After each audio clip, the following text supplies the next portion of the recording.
Hey guys, Mr. Majunix back here again. So just to cover a quick little note, we just did a video on the propane hot water heater I'm going to be looking to install. Quick point associated with that is I've been watching Wrangler Star for quite a while now and really like his videos. One thing that really comes out to me is a theme of quality. Being organized, doing everything to the best of your ability. That type of theme, as you know, I'm maturing in life, it really is starting to hit home, and I really understand it. Not just in regard to, you know, your work and what you do, like normally is what he talks about, but everything. I'm thinking about that with everything. What you buy, how you act, everything. Like if you buy a cheap little whippersnipper, let's just say, or a chainsaw, you can go. You know, here I live in Canada, so we have Canadian Tire. You can stop in there, get a, you know, $80, $100, cheap little whippersnipper, you know, or chainsaw, and you use it, you'll get some use out of it. But because it's made cheap, when it breaks, you basically just throw it away. They don't give you parts for it. You can't fix it. So the whole idea behind it is, if you go out, you actually sink in a few $100s into a decent chainsaw like Husqvarna or Stihl.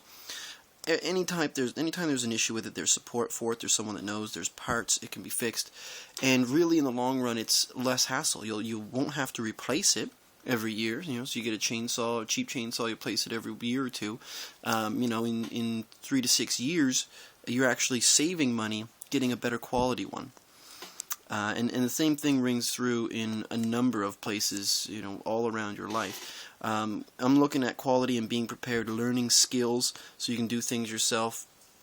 All of this comes into play with being, you know, a prepper, but not just that, but self-sufficiency is the real new theme. So I'm looking at this right here. I've put together a little plumbing toolbox here.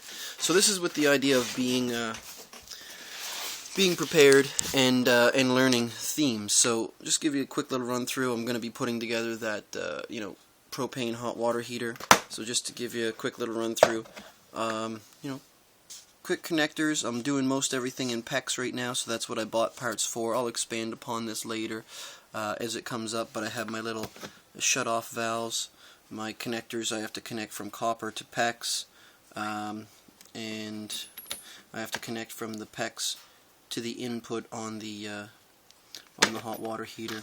There's little the crimps that have to go on the PEX pipe on every side. I bought 20 feet worth of PEX, so that should be enough to go through because I'm only really connecting it in the same area. So that's really it. I had a couple parts lying around the house, but I'm going to need some PEX tees and some, just to do it neatly, maybe couple of elbows rather than just, you know, curving the PEX around. You know, do it proper, connect it to the walls properly. So I had to buy some, you know, the PEX cutter. I actually had this. I bought a lot of tools from a friend of mine who was going away.